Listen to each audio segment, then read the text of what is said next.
Top security officials appear on Capitol Hill to brief lawmakers on Iran and the role it's played in the escalating tensions in the Middle East. One America's Kristian Rouz reports.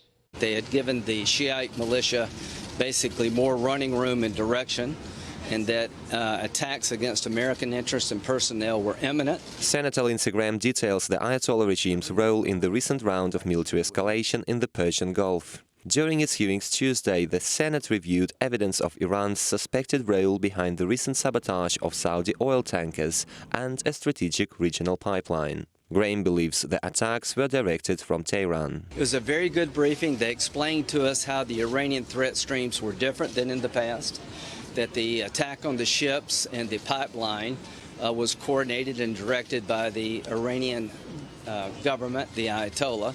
The senators were briefed by Acting Defense Secretary Patrick Shanahan, Secretary of State Mike Pompeo, and Joint Chief of Staff Commander General Joseph Dunford. Shanahan said the threat from Iran remains high, as the Ayatollah regime might feel pushed into the corner by stringent U.S. sanctions and an oil embargo. Iran may ramp up proxy attacks to disrupt trade in the Gulf region, and Shanahan believes the best strategy as of now is containment. We have deterred attacks based on our reposturing of assets, deterred attacks against American forces. We do not want the situation to escalate.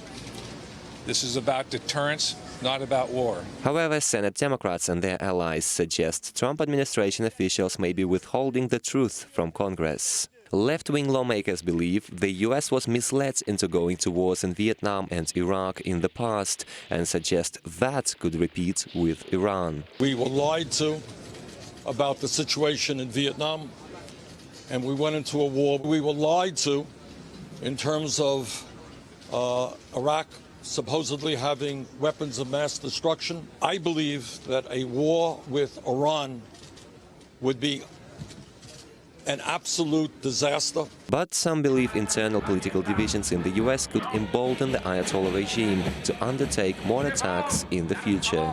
Iran may be aware only Congress can authorize a full-scale war, and Democrat obstruction could hamper America's resolve to crack down on the Ayatollah's destabilizing activities. Additionally, top Iranian officials threatened a crushing response to President Trump's warning against further provocations. Those people have only just stepped into the world of politics, and they have ill-thought-out fantasies of breaking the glory of Iran. But we are giving the White House an answer that we will not be broken. Republican senators say the U.S. has solid evidence of Iran's ongoing plotting of attacks against U.S. interests and allies in the Middle East. Meanwhile, U.S. intelligence is continuing its work in the region to keep Iran in check and prevent another major war. Kristian, Rouz, One America News. Want to see more videos like this? Click on the link below and subscribe to One America News on YouTube, and call your cable provider and kindly demand that One America News is added to your lineup. Call and subscribe today.